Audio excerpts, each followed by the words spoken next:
On va donc commencer, on va parler de ce qu'on a vu cette semaine, Parashat, Shlach Lecha. Chose extraordinaire dans cette paracha, d'abord que ça soit à cause pour toi, Réunis Nishmat Tzadik Mordechai Léou. On a fait que celui des Niftar. On a fait, je sais pas, j'espère que je dis pas des choses qui sont. Certification officielle. On va essayer les Nishmatot de votre chemin. Et notre faute. Qui viennent à notre aide. Et on voit la Géoula. La délivrance. La délivrance du peuple juif, et tout ce qu'on entend. Alors c'est vrai qu'on n'est pas totalement bien positionné. Bon. Si on regarde l'histoire, on a toujours été positionné comme ça. Donc il n'y a pas à se décourager. Ouais, bon, c'est un coup c'est les bateaux, un coup c'est les bateaux, un coup c'est l'armée de terre, un coup c'est l'armée de l'air, un coup c'est tout ce que tu veux. C'est toujours pareil, l'histoire elle revient sur elle-même. Ça on le voit dans la parashat Shlach Lecha, quand Moshe Rabbeinu, Hachem il a promis au peuple juif de la terre d'Israël, une terre qui est bonne, mais quand même ils ont voulu voir. Il y a des choses qu'il ne faut pas toujours voir. Des choses qu'il ne faut pas toujours voir. C'est quand tu vois que tu te prends une claque. Et les choses, il faut laisser la Emouna Bakash Bokhu. Des fois, il faut laisser l'ignorance ou le côté du nistar, le côté caché. N'essaye pas toujours de voir et de dévoiler les choses qui sont secrètes. Le sod, il ne doit pas être toujours dévoilé. Tu comprends? Le sod, le secret, il ne doit pas être toujours dévoilé. C'est pour ça que les Kohanim, d'ailleurs, ils ont l'interdit de boire du vin. Parce que les Kohanim, ils sont à un degré de Rahmanout, un degré de bonté, que leur degré ne doit pas être dévoilé. C'est pour ça qu'ils ont l'interdit de boire du vin, pour ne pas dévoiler le secret, on fait dit le Zohar, pour ne pas dévoiler le secret qui sont en eux, et que Korach a voulu, quelque part, ce qu'on va voir aussi la semaine prochaine, que Korach il a voulu, lui, dévoiler. Tu comprends? Parce que c'est pour ça qu'on dit que Kohen, c'est le lien de la Rahmanout, comme c'est marqué Oev Shalom, Orodef Shalom, c'est le lien du Shalom, le lien de la paix, le lien du Chesed, c'est des Kohanim, et les Lévim, c'est le contraire. Les Lévim, c'est la Gvura. Donc les Lévim qui restent Lévi sont du côté de Gvura, et eux, il a voulu quelque part faire remettre en question la Keuna, le choix de Aaron Cohen dans son Chesed. Il a voulu dévoiler quelque chose qui devrait rester en secret. C'est pour ça qu'il va être puni, parce que ça peut pas marcher comme ça. C'est marqué que Yemin des Karevet, small Dora ou Yemin des Karevet. La droite, la small elle repousse et la droite elle rapproche. La droite c'est Aaron et la gauche c'est une de Lévi, c'est une de Gvura, des Gvurot. Bref, donc quelque part, ils ont voulu voir quelque chose que c'était pas bon de voir. C'était pas bon de voir avant son temps, mais ils ont voulu, alors Moshe il a accepté. On explique que Moshe, le Midrash, il explique pourquoi Moshe il a accepté. Comment Moshe il a pu se faire berner par des gens qui viennent et qui disent on veut voir la terre d'Israël en sachant que Dieu lui a promis, il a promis d'ailleurs à tout le peuple que la terre est bonne. Pourquoi quand même Moshe il a accepté? Alors on dit que le Midrash il dit que comme ça ils ont dit les Meraglim, ils ont dit tout le monde sait qu'on va rentrer en Israël. Tous les Knaanim, ceux qui vivent donc en Israël à l'époque, donc les Knaanim, ils savent qu'on va rentrer. Ils ont tous peur de nous. Et si on ne rentre pas maintenant pour voir, alors ils vont avoir le temps de cacher tous leurs trésors. Il y avait beaucoup d'or et d'argent. Donc ils vont cacher tout ça.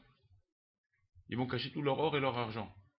Et si nous on rentre sans faire une préparation, sans scruter la terre, sans aller voir la terre, sans explorer la terre, on ne va pas savoir quand on va rentrer, on ne va pas savoir où est l'or et l'argent. Et qu'est-ce qui est dit dans la Torah?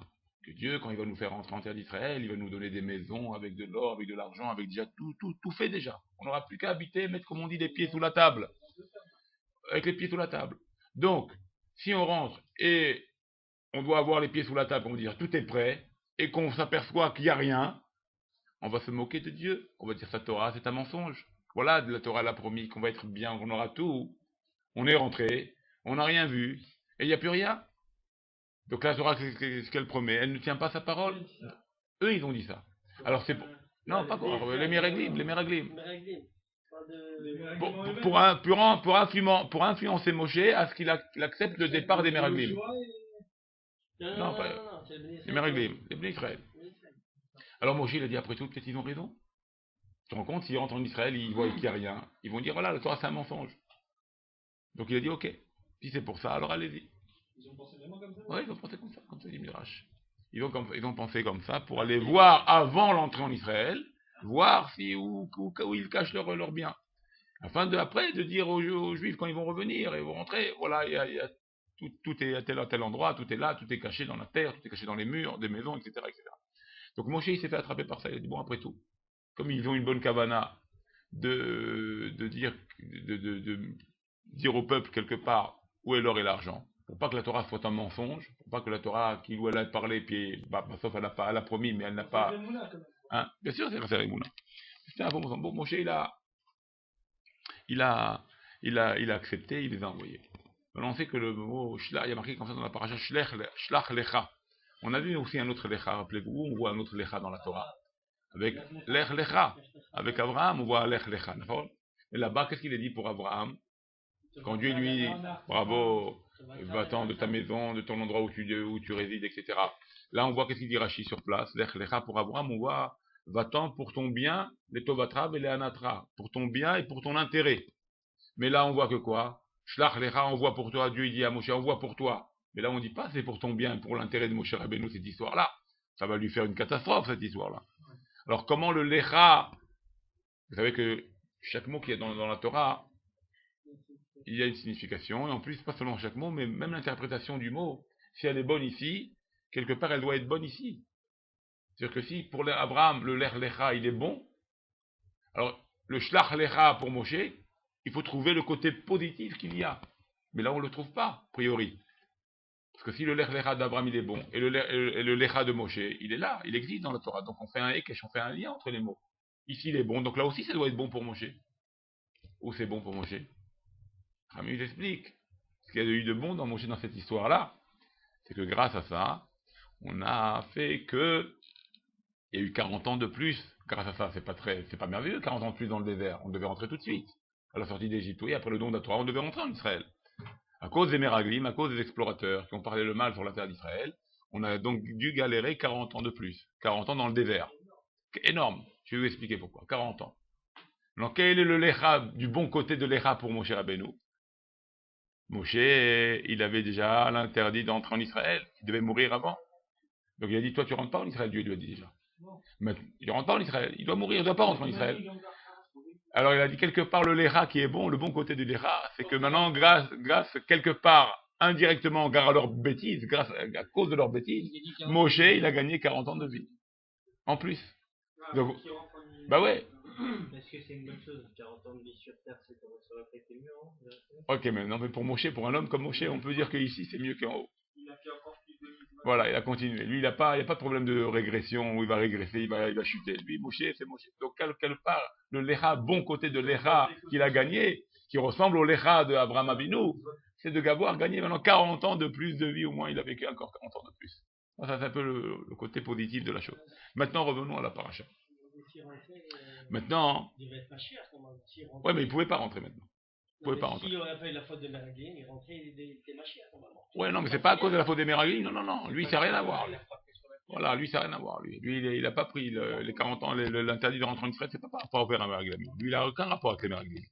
C'est pas dû au péché des Meraglim que lui, il a été puni de ne pas rentrer. Bref. Alors maintenant, quel est le problème des Meraglim? Si vous remarquez, comment on appelle les Meraglim? On les appelle en hébreu Meraglim. Qu'est-ce que ça veut dire Meraglim? Explorateur, espion. Alors maintenant, je vous pose une question. Où dans la Torah, trouvez-moi dans la paracha des Meraglim, le mot Meragel? Est-ce qu'il y a marqué le mot Meragel? Il n'y a pas le du tout. Qu'est-ce qu'on dit là-bas dans la Torah? Anachim quoi?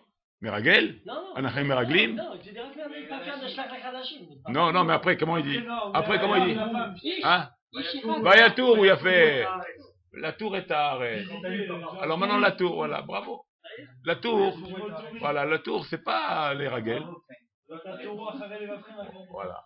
Et c'est ce qu'on avait vu, d'accord. Et d'ailleurs, c'est extraordinaire, c'est ce que tu dis, c'est bien, Michael. C'est ce que tu dis ici. C'est la même, regardez, le départ, les Meraglim, ils ne s'appellent pas Meraglim, on les appelle la tour et Taharet. Dans toute la Torah, on ne voit pas le mot Meragel une fois. On voit que le mot la tour. C'est quoi la tour? Tour, ça veut dire visiter. Taillard. Visiteur, comme taillard, un touriste. Ah, ouais. Ça veut dire qu'un touriste, quelque part, il n'a pas le droit au jugement. Tu viens dans un pays, tu as le droit de regarder le pays. Tu regardes, tu prospectes, c'est beau, sympa, c'est beau, c'est pas beau. Tu peux dire c'est pas beau, il m'a pas plu. Ce paysage, il m'a pas plu. C'est tout ce que tu as le droit de dire. Mais de donner des conclusions à ce pays, mais leur politique elle est pas bonne, et ça c'est pas bon, et ça c'est pas comme ci, et ça c'est pas comme ça. Quand tu donnes des conclusions, quand tu es dans une situation de la tour, d'être visiteur dans l'endroit, c'est ça le problème. Là tu fais une gaffe. Meragel, espion, là oui, là tu vas chercher le pourquoi du comment, pourquoi ils sont comme ça, parce que là vraiment tu prépares à une guerre, tu prépares à quelque chose d'important. Là tu dois espionner. Mais là ils ne sont pas partis dans le sens, moi je ne les ai pas envoyés pour être Meragel, il a leur parlé de dites-moi ce que vous voyez, c'est tout ce que je vous demande. Dites-moi ce que vous voyez, c'est grand, c'est petit, ils sont forts, ils sont pas forts, ils sont grands, ils sont petits, ils ont des murailles hautes, des murailles, pas de murailles, voilà c'est tout ce que je vous demande. Faites-moi un constat, sans rajouter un mot. Tout ce que je vous demande. Eux, qu'est-ce qu'ils ont fait? Ils ont rajouté. On ne pourra pas rentrer, ils sont plus grands que nous, et ils ont menti en plus, et ils sont plus forts que Dieu, comme ça ils ont dit. Donc ils ont fait une conclusion de la situation. Tu comprends? Et ils ont dit, on est à leurs yeux, comme ils peuvent faire? On est à leurs yeux comme des sauterelles. Pourquoi vous êtes à la place de leurs yeux? Comment eux ils vous voient? Eux, ils ont dit, eux, ils nous voient comme des sauterelles. On est pour eux comme des sauterelles. Mais d'où tu sais comment eux, ils te voient? Peut-être Hachem, il te fait comme un ange devant eux. Peut-être tu te fais invisible devant eux. Peut-être tu te fais comme un géant devant eux. D'ailleurs, vous savez très bien, il y a des animaux aujourd'hui. Regardez la manière dont ils voient. Des animaux dont ils voient. Le lion, par exemple. On avait expliqué que les lions, ils regardent, ils sont très étroits, ils voient en noir et blanc. On avait expliqué que les chevaux, ils nous voient comme des géants. Donc, vous voyez, donc la vision de quelqu'un n'est pas comme toi, ta vision. Donc, quand tu dis, ils nous voient, eux, ces géants-là, comme des sauterelles, qui te dit? Donc, tu vois, tu mens, tu peux pas. Non, alors, non, ils ont dit les deux côtés. Ils ont dit, nous, on était comme des sauterelles, là, d'accord? Parce qu'on était tout petits devant eux. Mais que eux, ils te voient comme des sauterelles, d'où tu sais? T'as pas leur vision, t'as pas leurs yeux. Donc, tu vois, ça, c'est des conclusions qu'un touriste, qu'un homme taillard, quand la tour est à reste, de visiter la terre, il n'avait pas le droit de dire. Et voilà l'erreur. Maintenant, l'erreur, elle vient d'où? Eh bien, comme on voit avec la fin de la paracha. Qu'est-ce qu'il dit là-bas? Regardez, le début, il est relié avec la fin. Qu'est-ce qu'on parle de la fin de la paracha? Vélo, tatou, on parle du schéma. Bravo, je paracha ici. Là-bas, on dit Vélo, tatou, ne soyez pas comme des touristes avec vos yeux. Ça veut dire quoi comme des touristes? D'aller voir à droite et à gauche et de tourner.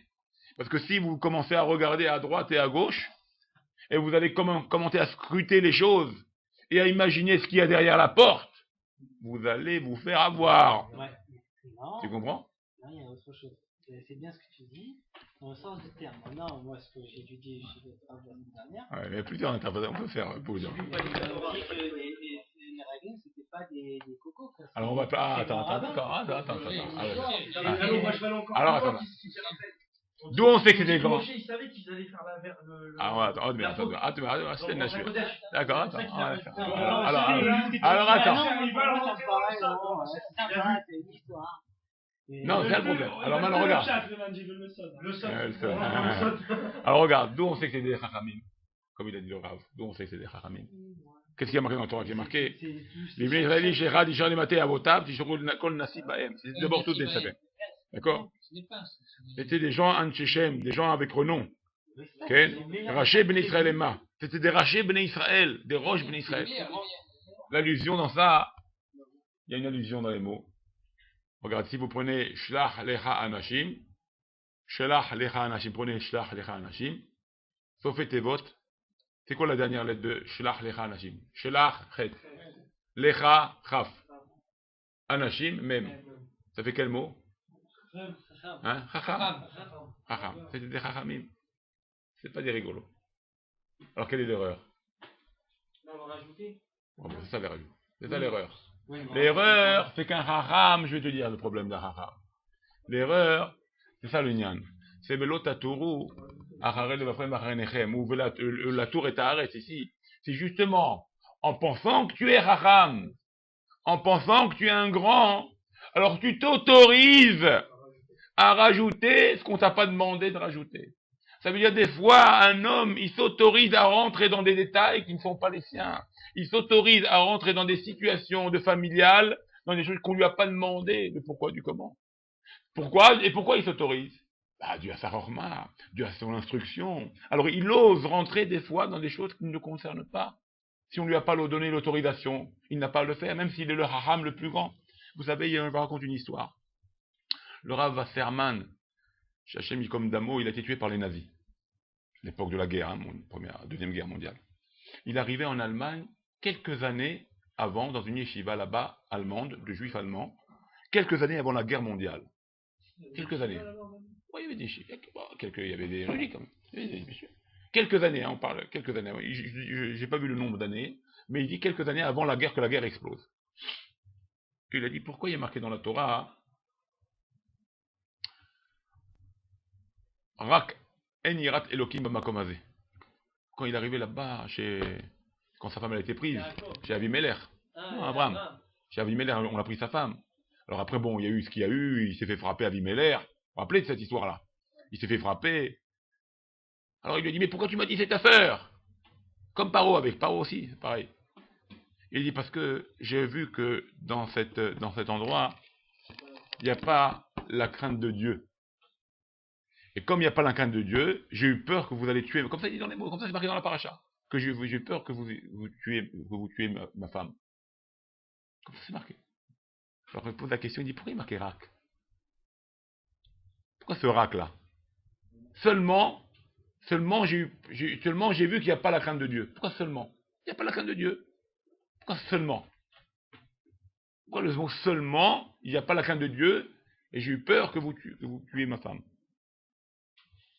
Parce qu'il y a des gens, comme ça il dit, maintenant il est quelques années avant la guerre, en Allemagne, hein, il dit ça. Il dit parce qu'il y a des gens qui ont l'air instruits, intelligents, beaux, forts, grands, des qualités extraordinaires, une grande instruction. Ça a l'air donc des gens être les gens les plus parfaits. Tu dis cela, c'est formidable. Tu comprends? C'est extraordinaire. C'est pas des gens mal élevés, c'est des gens de haut niveau. C'est pas des gens qui sont méchants. Et bien il dit c'est ça qu'il dit. Le Rak, il vient pour te dire, il y a peut-être tout. Il y a peut-être tout chez ces gens-là. Il y a peut-être tout. Mais Rak, il manque. Il manque Yirat Shamayim. S'il n'y a pas Yirat Shamayim, vous allez tuer ma femme.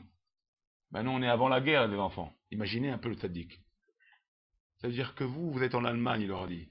Vous voyez tout beau maintenant, on voit des gens bien autour de vous. Vous dites, jamais ça peut arriver. Il a prévu le problème. Si vous croyez que ça ne peut pas arriver, que du jour au lendemain, ces gens-là peuvent vous tourner la veste et aller contre vous. On n'est pas en sécurité. Parce qu'ils peuvent avoir toutes les midot tovot. Rak, ça, il manque. Celle-ci seulement, elle manque. La crainte de Dieu.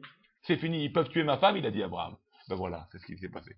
Et ça n'a pas loupé que quelques années après, ces mêmes gens-là qu'on croyait les gens, mais qui n'avaient pas la crainte d'Hachem, eh ben effectivement, ils ont tué des millions de juifs. Et des millions d'autres d'ailleurs.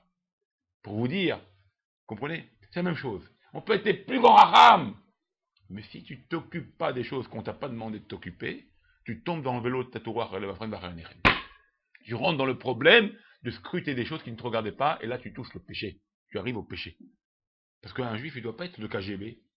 Il ne doit pas être le... Vous savez ce que j'ai le KGB, vous vous rappelez hein? Il ne doit pas être... Un juif, c'est pas le KGB. On ne t'a pas demandé... Ah, si, il t'a demandé, viens m'aider, j'ai ça, il te détaille. Il se dévoile à toi. Tu vas l'aider, parce que là, il te demande. Mais si tu n'as pas demandé, ne cherche pas par ta chorma à rentrer dans les détails. Surtout, que là, c'est une promesse de Dieu. Promesse de Dieu que la terre est bonne. Donc, qu'est-ce que tu veux faire? Tu veux te mettre à la place de Dieu. C'est ça qu'ils ont voulu faire, en fait. Et c'est pour ça qu'ils ont dit, ils sont plus forts que Dieu. Parce que nous, on est à la place de Dieu. On sait qu'ils sont plus forts que nous, donc plus forts que Dieu, évidemment. C'est ça leur erreur. Et pourquoi ils ont été comme ça? Parce que c'est dû à leur horma. S'ils étaient pas haram, ils auraient peut-être réussi. S'ils étaient tamim, ils auraient peut-être réussi. Ils auraient écouté Moshe à la lettre. Mais dû à leur horma, justement, dû à leur savoir, c'est ça qui les a fait trébucher. Parce que une horma qui n'a pas au préalable la crainte de Dieu, cette horma-là ne restera pas. Ça veut dire qu'ils perdront tout. C'est ce qui s'est passé. Comme on dit dans la Mishnah dans Avot. S'il la crainte de Dieu elle est avant la Chorma, ta Chorma elle restera. Mais si la crainte de Dieu elle n'est pas avant la Chorma, et tu fais passer ta Chorma avant en pensant que c'est le meilleur, là tu fais là, et là, Chormatra l'autit kayem, ta Chorma elle restera pas. Et c'est ça l'erreur. C'est d'Afka ça leur erreur. C'est leur intelligence, c'est leur savoir, c'est leur connaissance, c'est ça qui les a, et c'est ça qui a fait la différence avec Moshe Rabbeinu. C'est ça toute la différence. Moshe Rabbeinu, avec tout le pouvoir qu'il avait, il est resté au sol. Il est resté sans bouger, annulé à Kadosh Baruch Hu. Et d'ailleurs, comme les autres Névim, comme Myriam, comme Aaron, ils ont su s'écraser. Ils ont su ne pas rajouter ce qu'il ne faut pas rajouter. Mais eux, Yeshua et Caleb, ils ont été sauvés. Alors Yeshua, Caleb, il a eu. Caleb et Yeshua, ce sont deux notions. Je vais vous parler.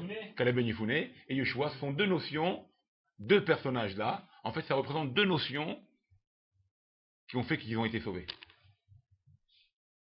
C'est deux notions. Caleb, c'est l'effort. Caleb, il a été sauvé parce qu'il s'est retenu. Il s'est retenu d'être pris dans ce piège de l'envie, du désir, de voir ce qui se passe. Et c'est pour ça qu'il a prié à Hebron, il est parti à Hebron, et c'est pour ça que Caleb, dans la paracha, on a vu que Dieu lui donne Hebron.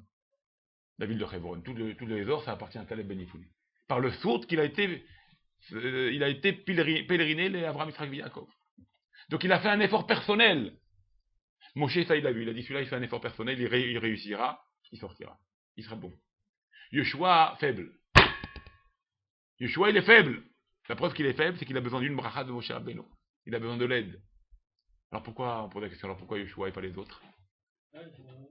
Question ou pas? Question. S'il est faible, ils sont tous faibles parce qu'ils vont tous échouer. Donne une bracha clalite. Il y a une différence. Différence. C'est un petit ridouche, quoi. Hein, c'est pas. Pourquoi il y a une différence? Yeshua, pourquoi il a mérité cette bracha? Et donc sauvé, donc par l'aide de Moshe Rabbeinu, sauvé parce qu'il a été sauvé par cette bracha qui lui a rajouté le Yud. Donc ça fait le nom Yoshiaha, mais à Satre Meraglim. Que Dieu, Yoshiaha, ça veut dire Yud, et maintenant c'est le nom de Dieu en lui. Donc que Dieu vienne t'aider de leur esprit à ces explorateurs. Ça, c'est la bracha qu'il lui a donnée. Il a rajouté le Yud, ça fait la bracha de Yud Ke, Yoshua. Que Dieu soit avec toi contre l'idée de ces Meraglim là. Pourquoi il a donné à lui? Pourquoi? Explique. Parce que Yoshua, d'ailleurs comme ça dit l'Agmara, comme ça dit Rabbi Meir, Acherim Omrim, qu'un homme il est appelé Amaharet, il est appelé un ignorant. Bon, il y a plusieurs cas. Qu'est-ce qu'on appelle un ignorant? L'Agmara elle donne plusieurs cas, qu'est-ce qu'on appelle un ignorant? Un des cas que Rabbi Meir dit, un ignorant, il est Chacham. Amaharet, il est Chacham. Alors pourquoi on l'appelle Amaharet, d'après Rabbi Meir? Parce qu'il n'a pas fait Shimush Talmidei Chachamim. Vous savez ce que c'est Shimush Talmidei Chachamim? Hein? Non, il a appris. Pour lui, Rabbi Meir, il peut être Chacham et être appelé ignorant de la Torah. Dans quel cas? Ça veut dire qu'il a étudié, mais il n'a pas fait Shimush. Vous savez ce que c'est Shimush? Il n'a pas été avec son maître collé. Il n'a pas vu comment son maître il vit, comment son maître il parle, comment son maître il dort, comment son maître il mange. Il n'a pas vu ça. Il n'a pas vécu avec son maître. Il a de la Chorma, mais il n'a pas vécu avec lui. Il est appelé un ignorant d'après Rabbi Meir. C'est-à-dire, il peut être Aram, être quand même appelé un ignorant, parce qu'il n'a jamais servi son maître. Et si tu sers ton maître, eh ben tu fais comme la Mishnah dit. Qu'est-ce qu'on dit? Shimusha yoter milimuda. Le shimush, servir ton maître, c'est plus que d'étudier. Tellement c'est pas. Pourquoi? Pourquoi c'est plus qu'étudier? Parce que tu vois la vie pratique d'un juif. Tu vois la vie pratique de ton maître. Donc ça t'apprend authentique. Ça t'apprend comment vivre, toi aussi. Mieux que passer par les textes qui t'apprennent comment vivre. Tu vois concrètement comment le bonhomme il vit, le sadique il vit. Tu vois le massé. Massé. Et donc tu l'apprends tout de suite tu fais pareil. Alors pourquoi il a mérité Yeshua et pas les autres? Parce que Yeshua, c'était qui? Le serviteur, le mécharet, c'était le shimouch, il était collé à Moshe Rabbeinu. Il faisait tout ce que faisait Moshe, il le faisait lui aussi. Les autres, non, bon, Moshe, Chacham, mais nous aussi on est Chacham. Yeshua, Chacham Meod. Mais il disait, moi, je m'écrase à Moshe Rabbeinu. Je fais ce qu'il me demande. Je fais exactement, je veux vivre sa vie. Je veux être collé à lui. Le fait qu'il était collé à lui, Moshe, il a vu ça. Toi, tu mérites. Pourquoi? Parce que tu fais passer ton shimouch avant ton limoud. Tu fais passer ton côté d'annulation pour voir comment je me comporte avant ta chorma. Ta chorma, elle restera. Et je te bénis. Et il a été sauvé pour ça. Une des raisons, hein, pas toute la. Une des raisons. C'est pour ça que lui, il a été sauvé. Parce qu'il a fait le chimouche. Il n'est pas resté amaret.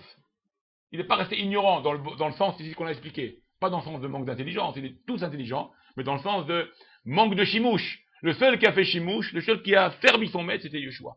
Il a mérité la bracha. C'est normal. Chimouche, collé à lui. Je veux vivre comme toi. Ah, tu mérites maintenant une bracha. Tu veux vivre comme moi. Tu es baptême. Tu fais comme moi. Alors tu reçois ma bracha. Les autres, non. Ils sont limités à leur format. Et c'était ça. C'est ça la gravité dans ces sujets-là. Et ça peut être dans la vie de tous les jours. Quand un homme, il s'appuie sur son esprit, il s'appuie sur son sechel, en pensant que c'est lui le meilleur. C'est moi qui pense comme vrai. Il n'y a que moi qui pense vrai. Je pense que comme ça et pas autrement. C'est là qu'il tombe. C'est là qu'il fait la faute. Et c'est ça rejoint la fin de la paracha. C'est ça le vélo, le tombe. Ce que ton cœur désire, ce que tes yeux regardent. Tu ne te pêches pas, tu ne te limites pas. Tu vas là où ton cœur y va. C'est-à-dire tu ne fais pas abstraction de tes envies. Tu ne bloques pas tes envies. Tu te vas, toutes les envies de ton cœur et tes yeux, tu y vas. Tu te gardes pas, tu t'annules pas, donc tu fais pas chimouche quelque part, tu t'annules pas à ton maître, tu te laisses aller, c'est là que tu tombes. C'est là que ta forme ne tient plus. C'est pour ça qu'il faut faire très attention. Comme Eliezer, c'était le serviteur d'Israël. Comme Eliezer avec ses serviteurs d'Abraham. Ouais. Ah ouais. D'Abraham, ouais, Eliezer. Il a mérité ça aussi. Il a eu un grand mérite. T'as compris le lien? Et ça, c'est ça. Comme je vous avais dit une fois, c'est pas les cannibales d'Afrique noire là-bas qui ont tué les juifs. Tu vois? C'est pas ceux qui ont l'air comment on appelle ça? Primitifs qui ont fait du mal aux juifs. C'est justement les grands savants. C'est ceux qui ont montré au monde quelque part leur grandeur, mais qui ont été les plus barbares de toutes les époques et de toutes les générations. D'accord? Donc tu vois, lui a l'intelligence. Donc voilà l'intelligence où elle peut t'emmener s'il n'y a pas cette crainte, cette Yirat Shamaïm là qu'on vient d'expliquer avec Abraham. Et c'est ce qui leur a manqué. C'est ça leur faiblesse. C'est ça leur écroulement. C'est ça leur faute. C'est ça leur faute. C'est pour ça que la paracha elle est extraordinaire, parce que la paracha elle commence avec la tour, elle t'arrête, et elle termine avec la tour, avec les yeux. C'est un rapport entre la fin et le début, c'est la même chose. Voilà où un homme peut commencer, voilà où un homme il finit. Un homme il commence en parlant, en disant sur son intelligence, il finit à tomber dans le péché, de tous les péchés de ses désirs, de ses yeux et de son cœur. Donc l'intelligence elle est partie aux oubliettes là. Il n'y a plus rien. Mais d'accord, mais comment? Mais comment? C'est ça qu'il veut te dire. C'est très très dur. Mais c'est ça qu'il te dit. C'est ce qu'on vient d'apprendre cette paracha. Tu comprends? Non, je veux dire, c'est ce que tu as dit, je comprends en français. Justement que c'était des grands chacham. Ah oui, très grand. Ils ont été très intelligents. Au lieu, il y avait, en fait, ils ont dit quand ils sont revenus. Les explorateurs. Les explorateurs. Il y avait, vous savez, la Torah elle a 3 niveaux. C'est-à-dire qu'elle doit passer par 3 niveaux. Par la marshava, par le dibour et par l'action. C'est-à-dire que la conclusion de la Torah, c'est l'action. Donc c'est un peu ce qu'on a dit tout à l'heure, le chimouche. Arrivé à ça, c'est l'action. Maintenant, les explorateurs, ils ont dit comme ça. On va rentrer en Israël, un peu comme tu as dit. On va rentrer en Israël, on va devoir travailler. Pas travailler pour travailler, ça veut dire travailler quoi? Il faudra faire le maaser. Non, il avait une bonne kavana. Il faut faire le maaser. Donc ça veut dire qu'il faut labourer, il faut récolter. Après ça, on va donner le maaser. On va faire la chala. Et c'est pour ça que la chala se trouve dans cette paracha là qu'on vient de dire. On devra faire la chala. On va faire plein de mitzvot. Non, c'est pas pour ça. Non. Non. Ils ont voulu. C'est pas qu'il était Atzlan. Non, c'est pas ça l'idée. C'est qu'ils ont voulu faire un niveau de la Torah. Ils ont voulu garder un niveau de Torah sans descendre au 3e niveau qui est l'action. Ils n'ont pas voulu faire l'action de la Torah. Donc c'est ça, c'est le chimouche. C'est tout le lien du chimouche qu'on a dit tout à l'heure. Nous, on veut pas de chimouche, nous. On veut livrer à nous-mêmes, on veut une kavana d'esprit de Dieu, Torah dans la bouche, mais l'action, arrive à l'action, non. Chimouche, servir le maître, ça ne nous regarde pas. On est tous des maîtres, on est tous des grands, on est tous des Anchechem, on est tous des Nessi, Raché Avot. Donc ils ont voulu quelque part montrer, pas une de Hatzalout, ils ont voulu garder un état de Torah, que Dieu n'est pas désireux, que Dieu n'est pas désireux de toutes les façons, qui est dans l'esprit, dans la parole. Un petit peu comme Madame Lalé. Voilà, voilà, bidio. Voilà. Donc, genre, Voilà. pas élever Ah, le matériel. voilà. Ils ont voulu se donner à Dieu dans ça. Spirituel. La même chose. Après tout, on mange avec la manne, on mange ci, on a ça, on a ci. Qu'est-ce qu'on a besoin maintenant de cultiver pour donner le maaser? Besoin de maaser maintenant. Ces mitzvot, ça nous intéresse pas. Ce chimouche là, ça nous intéresse pas. Qu'est-ce qu'on a besoin de faire des actions avec nos pieds, avec nos mains, avec qu'est-ce qu'on a besoin de tout ça? On va garder le spirituel de la chose. On va garder la Torah spirituelle. Mais Dieu ne veut pas ça. Dieu, il veut que tu fais ta Torah et que tu descends au niveau chimouchi, au niveau pratique de la chose. Et ça, ils l'ont pas compris. Ils n'ont pas été d'accord. Dieu, justement, quand on revient à leur Chorma. Leur Chorma les a trompés. Que la Chorma, elle dit non, Chorma pour Chorma, arrête-toi là, ne descends pas au niveau pratique. C'est les gens bas qui font la pratique. Pratique, c'est les idiots. Les idiots, Yeshua était idiot, Yeshua, c'est ça qui l'a sauvé. C'est cette pratique qu'il a fait avec son maître qui l'a sauvé. Et comme ça sauve tout le monde. C'est-à-dire que la pratique, d'un côté, elle est essentielle dans notre judaïsme. On ne peut pas dire maintenant, on va se suffire d'étudier tous les livres, on va planer, mais ça va nous faire un esprit, parce que c'est beau qu'il fait dans l'esprit, ça te fait... D'accord? Ouais. Mais d'un autre côté, fais attention, Dieu il veut pas ça. Dieu il veut que tu descendes sur terre, que tu vives sur terre, que tu fondes une famille, que tu fais des enfants, que tu fais des choses massimes, tout dans le cachère, mais avec un esprit concret, de concrétiser ce que Dieu te demande. Et ça, ils n'ont pas voulu, ils n'ont pas accepté. Et c'était ça un peu leur erreur aussi, donc, ça complète, c'était ça leur erreur, de vouloir limiter la Torah à quelque chose qui est que spirituel, qui est que divin, mais que Dieu, bien que ça ressemble à Dieu, mais Dieu n'est pas d'accord. Parce que comme on a vu, sous l'imigdash, le charati betocham. Faites-moi, voilà, c'est ça qu'il dit Dieu. Donc, faites-moi, sous l'imigdash. Faites-moi un sanctuaire, je veux de la pierre, je veux des pierres, je veux descendre, vous visiter, je veux descendre en vous. C'est quoi le Mikdash? On l'a expliqué, même s'il n'y a pas le Beth Mikdash, c'est dans notre cœur. Il veut en nous fabriquer, il veut en nous qu'on soit les parties prenantes du sein de l'histoire. Il veut nous faire associer à sa création. Comment on est associé dans sa construction. La Tikra Bonaïr, la Bonaïr. C'est ça, ces enfants. Ces enfants, c'est des Bonaïr, des constructeurs. Tu comprends? Et ça, ils n'ont pas compris. Et ça, encore, c'était donc le rajout de l'erreur. C'était ça encore le hic. Et ça c'est ça le problème. C'est pour ça que des fois, trop d'intelligence, c'est très bien.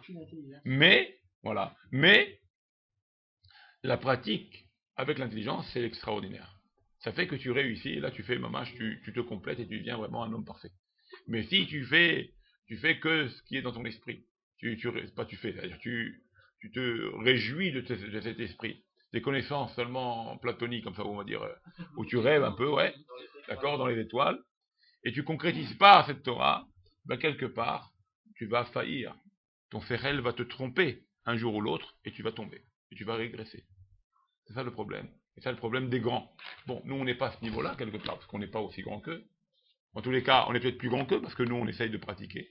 Donc quelque part, on a peut-être un fruit, d'accord, que quelque part on essaye. Donc, mais c'est ça qu'il faut arriver à comprendre, c'est que notre Torah, elle doit être mise en pratique, elle doit être mise en action, elle doit être mise avec des mitzvot, elle doit être mise, on doit concrétiser ce qu'on apprend, on doit concrétiser notre étude, et pas se limiter à une étude de l'esprit, et dire, ah j'ai kiffé l'étude, le truc, parce qu'il n'y a plus, ça va manquer de crainte de Dieu.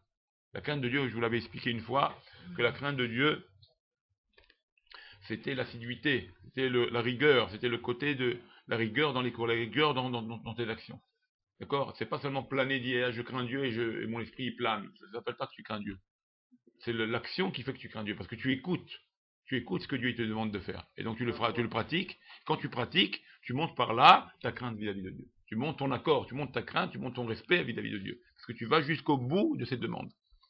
Tu comprends? Et ça, c'est un peu donc l'erreur qui s'est produite.